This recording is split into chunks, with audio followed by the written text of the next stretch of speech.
नमस्कार, मैं रंजीत प्रसाद सिंह प्रभात खबर के इस विशेष इंटरव्यू सेशन में आपका हार्दिक स्वागत करता हूं। हमारे साथ जो आज शख्सियत हैं, वो बिहार की धरती से जन्मे और फिर इलाहाबाद में उन्होंने शिक्षा ग्रहण की और फिर एक राष्ट्रीय और अंतर्राष्ट्रीय फलक पर एक शिक्षाविद के रूप में उन्होंने अपनी पहचान बनाई।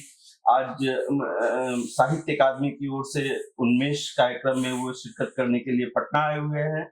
हम स्वागत करते हैं डॉक्टर बद्रीर नारायण जी का इस विशेष साक्षात्कार सेशन में। मैं उनके बारे में बताऊं कि वो एक प्रसिद्ध समाजशास्त्री, मानव विज्ञानी और राजनीतिक विश्लेषक हैं। उन्होंने कई किताबें लिखी हैं जो खासकर उत्तर भारत के समाज की गहन चिंतन को लेकर के, उसके विभिन्न डायनामिक्स को लेकर के उन्होंने कई अपनी रचनाएं लिखी हैं और उनकी शोध कई है। तो मैं उनका इस साक्षात्कार में स्वागत करता हूं सर। और सबसे अभी हालिया हुए टिस के Tata institute of social science के प्रथम कुलपति नियुक्त हुए हैं, तो उसकी भी आपको हार्दिक बधाई। बहुत धन्यवाद। मैं सर शुरुआत करूंगा बिहार को लेकर के कि आप बिहार जान रहे हैं, आपके अगले महीने से चुनाव होना है, चुनाव की घोषणा होनी है, तो बिहार के लिए सबसे मेगा इवेंट है। आप आज जिस स्थिति में खड़ा है बिहार, उसको किस तरह से देखते हैं? देखिए रंजीत जी, पहले तो मैं बहुत आभारी हूँ प्रभात खबर का कि आपने ये मौका निकाला हमसे संवाद का। और बिहार आना हमें बहुत अच्छा लगता है। बिहार से जब हम आगे बढ़े, पढ़ाई लिखाई करी, पीएचडी किया, तो हम चाहते थे कि इलाहाबाद से कि हमें बिहार में नौकरी मिले, मैं बिहार लौट आऊं। लेकिन तब बिहार में संस्थाएं नहीं थी, शिक्षा संस्थाएं। एक पटना यूनिवर्सिटी थी, मगध यूनिवर्सिटी, और कुछ था ही नहीं इधर इस एरिया में। अब आप देखिए IITs हैं, बड़ी बड़ी संस्थाएं हैं, बड़े बड़े हॉस्पिटल, बहुत हाई एकेडमिक इंस्टीट्यूशंस बिहार में आ चुके हैं। तो अब कोई भी बिहार का युवा जो बाहर जाता है, या पटना भी सोचता है कि सोच सकता है कि नौकरी मिल जाए एकेडमिक्स में और यहाँ रह के सेवा करे राज्य की। तो मुझे आज लग रहा है कि बिहार लगातार आगे बढ़ा है। बिहार ने विकास की अपनी यात्रा भी, मैं गया था गाँव में, आप सड़कें इतनी अच्छी और जीवन स्तर भी सुधरा है गाँव में। जैसे पहले कच्चे मकान, फूस के मकान बहुत होते थे, अब आप देखिए 90% जो गांव के मकान हैं वो पक्के के हो चुके हैं। सड़कें हर जगह हैं, पानी पहुंच रही है, पानी है, बिजली का भी लगातार वो हो रहा है। तो अन्न योजना, राशन योजना, यानी गवर्नमेंट ने जो विकास के मानक तय किए थे, वो विकास का प्रथम चरण पूरा हो चुका है, जिसमें कि बिजली, पानी, सड़क, बेसिक कम्युनिटी की समस्या बिहार में भी अन्य राज्यों की तरह लगभग समापन की तरफ आगे बढ़ रही है। और अब इसमें जो दूसरा चरण है वो है एजुकेशन, हेल्थ, मानवीय विकास का। और मुझे लगता है विकास बिहार अब जो दूसरा चरण है उस दिशा में लेके आगे बढ़ रहा है। बिहार बहुत ही ऊर्जावान धरती है। यहाँ के, ठीक है कि यहाँ पे कोई मिनरल्स नहीं है, यहाँ पे खाद्यान्न नहीं है, यहाँ पे फॉरेस्ट रिजर्वोयर्स उतने नहीं है, लेकिन यहाँ पे माटी की शक्ति है, यहाँ पे पानी की शक्ति है। माटी और पानी, यानी यहाँ की माटी में फसलें, यहाँ के पानी की शक्ति। अब इतनी अच्छी अच्छी नदियां हैं बिहार में, और इन नदियों को लेकर के टूरिस्ट इकोनॉमी विकसित की जा सकती है। मैंने उनके जगह इन सारी नदियां, जो छोटी छोटी नदियां हैं बिहार की, वो हमारे लिए इकोनॉमिक वेल्थ भी हो सकती है। उनकी पानी और उनके किनारे, अगर उसको हम इको टूरिज्म की तरफ से जो टूरिस्टिक इकोनॉमी की तरफ ले जाएं। और आपको पता होगा, आप तो पत्रकार हैं, कि ये जो न्यू लिबरल इकोनॉमी का ये जो चरण है, ये मोबिलिटी का चरण है, ये आशाओं और आकांक्षाओं का चरण है। इसमें हर आदमी बाहर जाना चाहता है। हर आदमी बाहर मतलब घूमने जाना चाहता है। थोड़ा पैसा कमाया, चलो भैया या नालंदा घूम के आ जाओ। थोड़ा पैसा कमाया, चलो गया घूम के आ जाओ, बनारस घूम के आ जाओ। तो रोड हो गई हैं, तो अब मोबिलिटी आसान हो गई है। तो ऐसे में टूरिस्टिक इकोनॉमी के लिए बिहार भी बहुत बड़ा पोटेंशियल है। लेकिन इसको अभी आगे मुझे लगता है सेकंड चरण में एक्सप्लोर किया जाना है। जी, अभी आपने जिक्र किया कि आप इन दिनों बिहार में कई जगह घूम भी रहे हैं। पलायन एक बड़ा सामाजिक मुद्दा रहा है बिहार का। आप अभी इस दौरान क्या देख रहे हैं? क्या ये इसमें कुछ सॉर्ट आउट हुआ है या केवल ये राजनीतिक मुद्दा है? देखिए, पलायन नेचर है सोसाइटी का। पलायन चले, पलायन मैंने पलायन शब्द ठीक नहीं है उसके लिए, हम कहेंगे माइग्रेशन, जो उत्प्रवास से ही समाज बनते हैं। जी, उत्प्रवास अगर नहीं होगा तो सोसाइटी स्टैटिक हो जाएगी। जी, उत्प्रवास के चरण है, जैसे अब ये है कि भाई ठीक है, सहार से आरा आ गए, आरा से बनारस हो गए, तो सहार से आरा आना भी एक माइग्रेशन है। जी, बनारस, आरा से बनारस जाना माइग्रेशन है, बनारस से दिल्ली जाना माइग्रेशन है। तो अगर ये नहीं होगा तो समाज स्टैटिक हो जाएगा, तो चलेगा। तो मुझे जो लोग भी इसको, लेकिन जो उसका निगेटिव एस्पेक्ट ये है कि जब आपके यहाँ लाइवलीहुड नहीं होता है जी, तो लाइवलीहुड के लिए लोग दूसरी जगह जाते हैं। तो हम अपने यहाँ लाइवलीहुड क्रिएट करें, और मुझे लगता है कि जो विकास की जिस दिशा में आगे बढ़ रहा है बिहार, मुझे लगता है कि अगला जो विकास का चरण है वो, जैसे मैंने कहा, मानवीय विकास और लाइवलीहुड की तरफ जी, विकास को, बिहार को जाना है। और मुझे लगता है उस दिशा में सरकार ने पिछले दिनों बहुत काम किए हैं। ये जो मतलब एक तरह से जो पिछली सरकारें रही हैं नीतीश कुमार के नेतृत्व में, उसने बहुत अच्छे से बिहार के विजन को, Bihar as an idea, Bihar as an vision, Bihar as an dream को आगे बढ़ाया है। अब ये अनफुलफिल्ड मिशन है जो यहाँ से मुझे लगता है कि ये चुनाव तय करेगा कि बिहार को किधर जाना है। जी, जी। मैं आपका सोशल प्लेटफ़ॉर्म पर मैं देख रहा था, आपने 2020 में कुछ फैक्टर्स गिनाए थे एनडीए के बिहार में प्रदर्शन को लेकर के, कि उसके high percentage of voting of women के कारण एनडीए मजबूत रही, ग्रोइंग पॉपुलेशन ऑफ जो है रूरल वुमेन जो है, जो कि मोदी जी के नेतृत्व प्रभाव को में। आगे ले जा रहा था।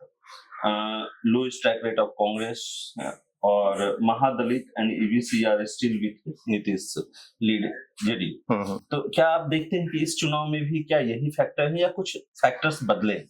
देखिए, कमोबेश फैक्टर वही है।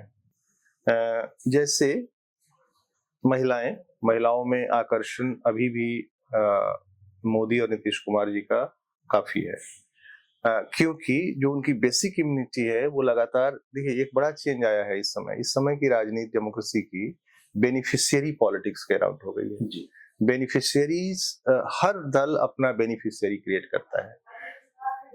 बीजेपी और यहाँ पर नीतीश कुमार ने जो बेनिफिशियरी तबका पैदा किया है वो एक एस्पिरेंट तबका है, और उसको रोज रोज उसकी नई समस्याएं आती हैं। तो आप बेसिक समस्याओं का समाधान करके आगे की समस्याओं का आपको समाधान करते रहना होगा। इस मामले में बीजेपी बहुत ही सक्षम ढंग से उन्होंने पूरे देश में किया। एक बेनिफिशियरी, मैं एक किताब लिख रहा हूँ, वो इसी के ऊपर है, वो इसी के ऊपर है कि किस तरह से बेनिफिशियरी पॉलिटिक्स ने आकर के, बेनिफिशियरी पॉलिटिक्स के कारण डेमोक्रेसी डिपेंड हुई है। जी, तो ये बेनिफिशियरी पॉलिटिक्स के अभी तो एक बड़ा, आज मैंने आज कल ही अखबार में देखा कि बिहार में जो बीजेपी के चुनाव, एनडीए के जो चुनाव के संयोजक हैं वो श्रीधर प्रधान जी, जो बेनिफिशियरी जो ये कैंपेन रहा है बीजेपी गवर्नमेंट का, उसके one of the lead personality रहे हैं ये जो उज्ज्वला योजना। जी, महिलाएं आज भी उज्ज्वला योजना से जुड़ी हुई हैं, पेंशन्स मिल रहे हैं। एक गांव में भी हम गए थे, बोले देखिए हम लोग गांव के लोगों को ज्यादा क्या चाहिए, राशन, बिजली, पानी, चिकित्सा, और ये जो है अगर उज्ज्वला की जो योजना है, तो ये सारी योजनाओं ने एक ऐसा मानस बना रखा है जिस मानस को इसमें स्खलन बहुत मुश्किल है। अब क्या हो रहा है, मतलब अब जो एस्पिरेशन का क्या होता है कि कई डायरेक्शंस हो जाती है एक समय के बाद। जैसे हो सकता है कि कोई जन स्वराज टाइप की पार्टी उसमें एक नई तरह की होप पॉलिटिक्स करे, लेकिन वो एक खास पढ़े लिखे तबके तक, जो ग्रामीण रूरल महिलाएं अभी भी, मुझे लगता है कि इन्हीं सारे जो बेनिफिशियरी कॉन्शसनेस से प्रभावित हैं। दूसरा जो है, जितने बड़े लीडर्स थे वो दलित समूहों से आए थे, पहले विलेट प्रसाद पासवान भी, हमारे जगजीवन राम तो थे ही, और ढेर सारे, लेकिन इधर उस तरह का बड़ा फेस नहीं रह गया। बीएसपी यहाँ उस तरह से इमर्ज नहीं कर पाई, तो वो एक खाली लैंड था जिसको कि नीतीश कुमार जी ने अपने उसमें लिया था लिया था। तो वो एक बड़ा तबका है, अभी भी उसका एक बड़ा सेक्शन, मैंने जो जितना फील किया है, उसका आकर्षण नीतीश के प्रति है। लेकिन उसमें भी एस्पिरेशंस बढ़े हैं। अब वो एस्पिरेशन को कहाँ ले जाएंगे कहना मुश्किल है। ईबीसी यहाँ का एक बड़ा तबका है और वो अपनी आवाज ग्रहण कर चुका है। कई जगहों पर ईबीसी की आवाज नहीं है, लेकिन बिहार में ईबीसी की आवाज आ चुकी है। लेकिन उसमें भी मल्टीपल लेयर्स हैं। कई समूह उसमें ऐसे हैं जो अभी भी राजनीतिक चेतना को अपने भीतर विकसित नहीं कर पाए हैं, राजनीतिक आकांक्षा को। धीरे धीरे वो राजनीतिक आकांक्षा विकसित हो रही है। यानी डेमोक्रेसी यही होता है ना कि डेमोक्रेसी धीरे धीरे डिपेंड करती है। आज जो कम्युनिटी अवेयर है, कल उसके पीछे वाली हो जाएगी, उसके बाद उसके पीछे वाली हो जाएगी। धीरे धीरे इन सबके नेतृत्व पैदा होते जाएंगे और एक हमारा जो डेमोक्रेसी का मोजाइक है वो बहुत रिच होता जाता है। तो ईबीसी लेकिन क्या होता है चुनाव में, इस चुनाव में विशेष रूप से ये होगा, देखिए सबके अपने अपने आधार वोट हैं, वो तो इंटैक्ट रहेंगे। एक स्वीपिंग वोट होता है, जो sweeping vote aspirations and hope से बनता है। पहले ये aspiration and hope Modi ji के प्रति बहुत गहन था और नीतीश कुमार के प्रति। मुझे लगता है नीतीश कुमार के अस्वस्थ होना अगर तथ्य है तो मैं नहीं जानता कि क्या स्थिति है, इसलिए मैं उसको ऑन द रिकॉर्ड नहीं लाना चाहूंगा, क्योंकि समस्या हो सकती है, आप इसको चाहे तो हटा भी सकते हैं। नीतीश कुमार जी जिस तरह से कॉम्पिटेंटली कैंपेन जितना ज्यादा करेंगे उतनी फायदा उनको होगा। तो और ये जो समूह उनके साथ जुड़े हुए हैं वो और इंटैक्ट एंड कोहेसिव होंगे। तो देखते हैं कैसे आगे बढ़ता है। ये बेनिफिशियरी का जो आपने मुद्दा उठाया, क्या ये हमारे सोसाइटी का कल्चर और कैरेक्टर बन गया है क्या? ये इससे उबरने की बात होनी चाहिए, लेकिन हम क्या इसमें धंसते जा रहे हैं? हाँ, नहीं, देखिए आपका एकदम सही प्रश्न है। बेनिफिशियरी एक बड़ा डबल एज सॉर्ड की तरह है। एक तरफ वो समाज में उसकी जरूरत है, क्योंकि समाज में बहुत सारे समूह हैं जिनको अभी तक रोटी की खिलाले पड़े रहते हैं। जब रोटी ही नहीं मिलेगी तो वो आगे विकास के बारे में सोचेगा कैसे कि हम अपने बच्चे को पढ़ाएं। तो वहां पे फिर जब वो आगे बढ़ता है तो जो हमारा बिलो पॉवर्टी लाइन है and lower economy middle class है, उसको सपोर्ट की जरूरत है। इस सपोर्ट से क्या होगा, धीरे धीरे वो आगे मोबिलिटी मिलेगी उसको, अपवर्ड मोबिलिटी। क्योंकि अपवर्ड मोबिलिटी के लिए बेसिक स्ट्रक्चर होना चाहिए। बेसिक स्ट्रक्चर हुआ यानी रोटी हो गई, पेंशन आपको मिल रहा है तो कुछ पैसे आप बचा रहे हैं, कुछ दावल चावल मिल रहा है तो उसे बेच के थोड़ा पैसा हो गया, तो बच्चे का पैंट शर्ट फटा हुआ है तो उसको सिलवा दिया आपने। फिर वो बच्चा स्कूल जाने लगता है, क्योंकि स्कूल में शिक्षा फ्री है, लेकिन जब तक कपड़ा फटा हुआ रहेगा, पैंट फटा हुआ रहेगा, बच्चा स्कूल नहीं जाना चाहेगा। तो ये सारी चीजें मिलकर एक डेमोक्रेटिक अपवर्ड मोबिलिटी के लिए एक इंफ्रास्ट्रक्चर बना रही हैं। लेकिन क्या ये देखना है कि वो मोबिलिटी क्या उनको एंटरप्रेन्योर में तब्दील कर रहा है, आगे बढ़ने की तरफ ले जा रहा है? तो ऐसा भी देखा है मैंने अपने फील्ड वर्क के दौरान कई जगह, कि जैसे थोड़ा थोड़ा पैसा बचा के एक ठेला लगा लिया, ठेला लगा के सब्जी बेचने लगे, सड़कें हो गई हैं, चाय की दुकान खोल लिया थोड़ा। तो धीरे धीरे सड़कों ने एक बड़ा आप कहें साइलेंट रिवोल्यूशन पैदा किया है। बिहार के भी ग्रामीण अंचल में देखने को मिला है, और बनारस से लेकर अगर आप देखेंगे तो ये बहुत है। और लेकिन अब उसमें बिहार जहां लैग कर रहा है, कि जैसे बनारस है एक टूरिस्ट, वैसे बिहार में बहुत सारे टूरिस्ट जिसको कहते हैं ना रीजनल डेवलपमेंटल प्लान के तहत उन जगहों पे टूरिस्ट पोटेंशियल, उन जगहों पे सड़क को तभी शक्ति मिलेगी ना जब, या सड़क से फायदा होगा जबकि लोग आएंगे उस पे। लोग को आने के लिए आपको आकर्षण पैदा करना पड़ेगा, आकर्षण के लिए टूरिस्ट प्लेसेस को इवॉल्व करना पड़ेगा।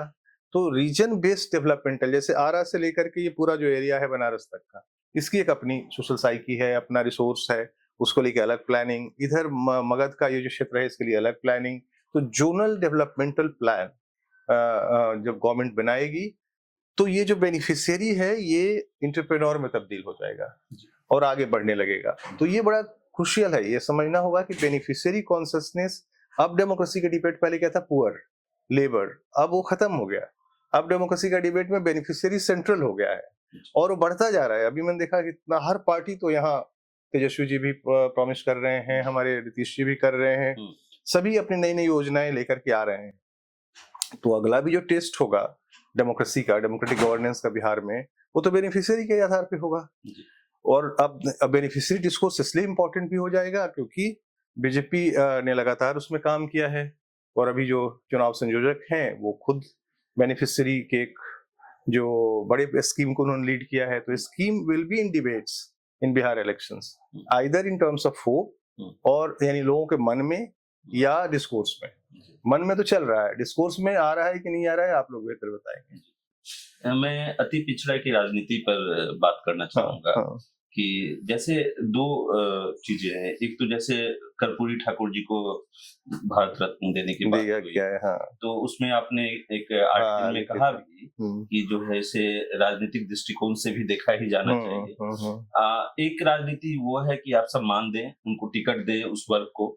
एक राजनीति ये है कि उनके आरक्षण को दायरे की बढ़ाने की बात हो रही है। जातिगत गणना हुई बिहार में, उसके बाद अभी जो महागठबंधन की जो अति पिछड़ों को लेकर के एक जो सम्मेलन हुआ, उसमें उनके आरक्षण को बढ़ाने की फिर से बात हुई। आप क्या देखते हैं, ये एक तो अति पिछड़े की राजनीति क्यों बिहार में इतनी महत्वपूर्ण है, और दूसरा कि सम्मान और आरक्षण, इन दोनों के बीच में क्या मतलब किस चीज की ओर अति पिछड़ा ज्यादा जाता है? देखिए, मुझे लगता है कि बिहार में अति पिछड़ों की राजनीति इसलिए महत्वपूर्ण है कि अति पिछड़ा अपने आप में एक बहुत बड़ा संवर्ग है यहाँ। यानी अगर आप देखें, पिछड़े से ज्यादा बड़ी संख्या अति पिछड़ों की है, एक तरह से नंबर जो है, जो गणना हुआ है। अच्छा, इसलिए उनकी वॉइस बन चुकी है क्योंकि उनके पास नेतृत्व बन चुका है। कर्पूरी ठाकुर भी थे, नीतीश कुमार ने लीड किया, नीतीश कुमार ने कल्टीवेट किया एक तरह से जो अति पिछड़ों को की पॉलिटिक्स को यहाँ पे, यानी वो कंडीशन बनाया जिसमें उनके नेतृत्व पैदा हो। और ये किसी नेता का बहुत बड़ा काम होता है कि वो अपने समूह में भले ही जिससे जुड़ा हो, लेकिन दूसरे समूहों को राजनीति में बड़ी संख्या पर। अब सवाल है डिग्निटी एंड डेवलपमेंट का। देखिए, डेवलपमेंट विदाउट डिग्निटी या रिजर्वेशन विदाउट डिग्निटी मुझे लगता है कि अपूर्ण हो जाती है। तो डिग्निटी के साथ development through reservation, through entrepreneurship, through various kinds of livelihood development, ये सब एक पक्ष हैं जिनके थ्रू होता है। तो मूल चैलेंज है होलिस्टिक डेवलपमेंट प्राप्त करना।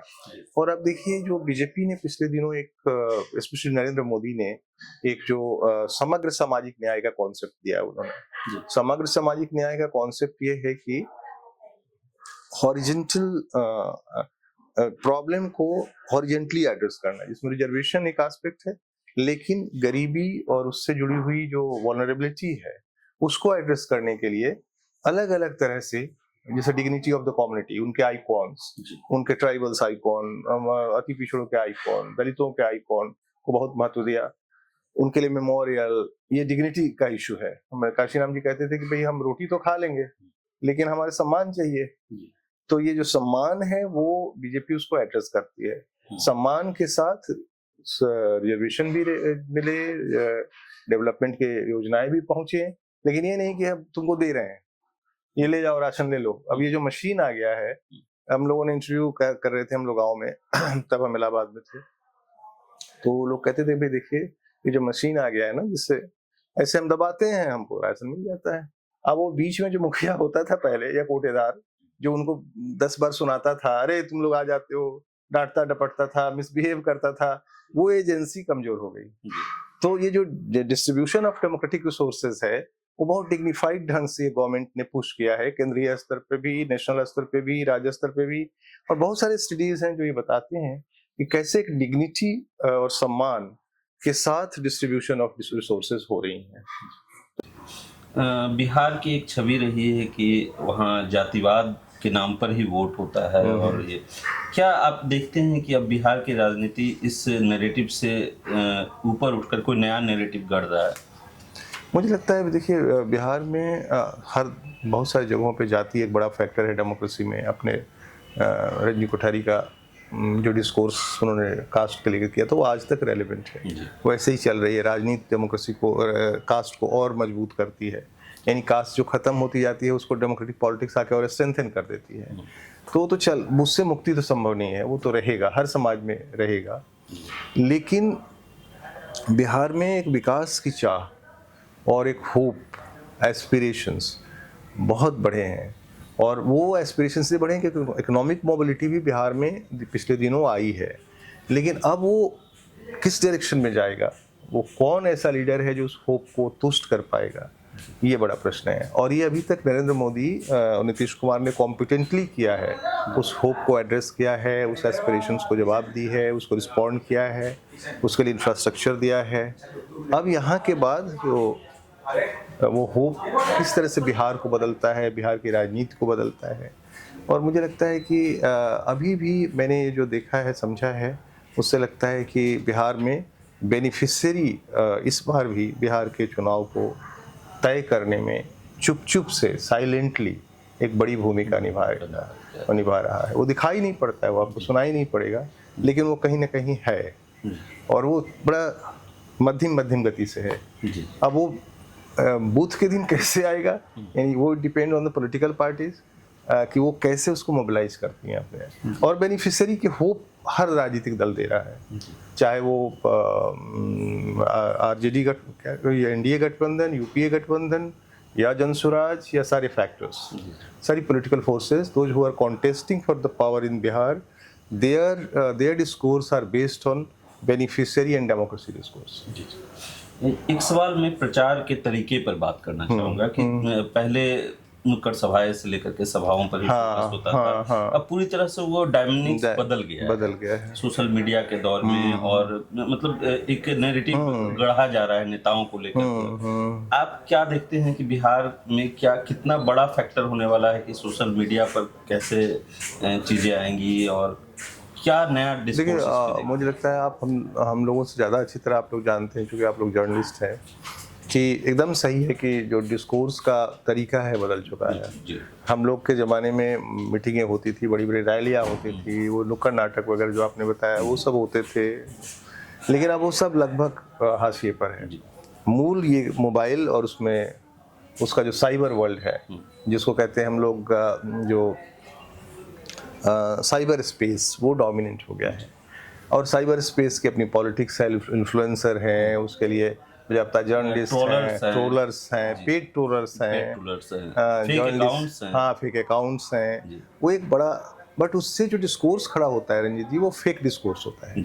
यानी उसमें वो इन्फ्लुएंस करता है, यानी इवन गाँव के लोग भी वो बात करें, वो SMS में आया था, वो उसमें आया था, यानी वो कुछ हुआ है तो वो SMS और उसके माध्यम से उन तक पहुंचता है, या व्हाट्सएप पे या किसी तरह से, लेकिन वो फेक डिस्कोर्स होता है। रियल डिस्कोर्स अभी भी समझना है बिहार की या किसी भी चुनाव की, तो आपको गांव में उनके साथ बैठ करके क्वालिटेटिव मेथड जिसको हम लोग कहते हैं, इवन क्वांटिटेटिव से भी आप नहीं समझ सकते, इसलिए सेफोलॉजिस्ट कई बार फेल करते हैं, तो क्वांटिटेटिव ढंग से इलेक्शंस को समझते हैं। हम लोगों का मेथडोलॉजी रही है पिछले 20 सालों से, 25 सालों से, पंत इंस्टीट्यूट में रहते हुए हम लोगों ने इवॉल्व जो किया था, जिस आधार पर मैंने लगातार चुनाव पे बात की है, वो है क्वालिटेटिव मेथड का, जिसमें आप लोगों के मन के भीतर पहुंचिए, और वो एक लंबी प्रक्रिया है, उसके आपको समय देना होगा उनके साथ।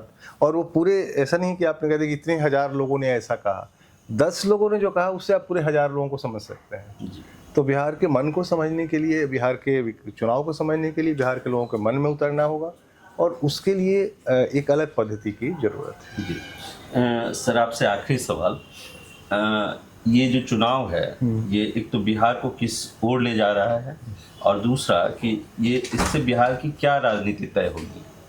देखिए, बिहार को विकास तो करना है, विकास को कोई रोक नहीं सकता। बिहार भविष्य का राज्य है बिहार, क्योंकि बिहार में एक अकूत एनर्जेटिक युवा है जो विकास के मूड सरफेस में, पूरी दुनिया आप समझिए इस समय भारत को देख रही है।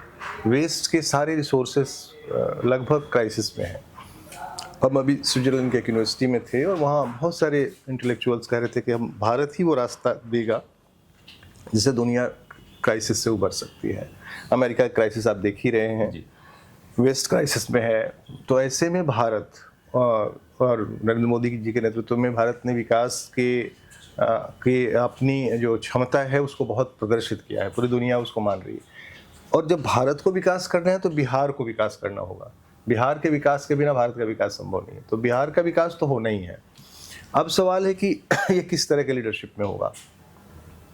बिहार के चुनाव में आपने देखा, मैंने एक टाइम्स ऑफ इंडिया में लेख भी लिखा था कि ये युवा नेताओं का चुनाव है, जिसमें कि सम्राट चौधरी भी हैं, जिसमें कि तेजस्वी भी हैं, जिसमें कि हमारे जो प्रशांत जी भी हैं, प्रशांत किशोर, वो चिराग पासवान भी हैं, सारे जो लीडर्स हैं, यूथ हैं जो लीड कर रहे हैं। नया लीडरशिप यूथ, मतलब आप ये कहिए कि 40 to 60, आजकल यूथ की परिभाषा वो हो गई है। हमारे समय में यूथ 20 से 40 हुआ करता था, लेकिन अब 40 के आसपास का युवा लीड कर रहे हैं इसको। और जो इनका सपोर्ट सिस्टम भी है वो बाहर के दलों का, वो सब अपने युवा नेतृत्व के साथ है।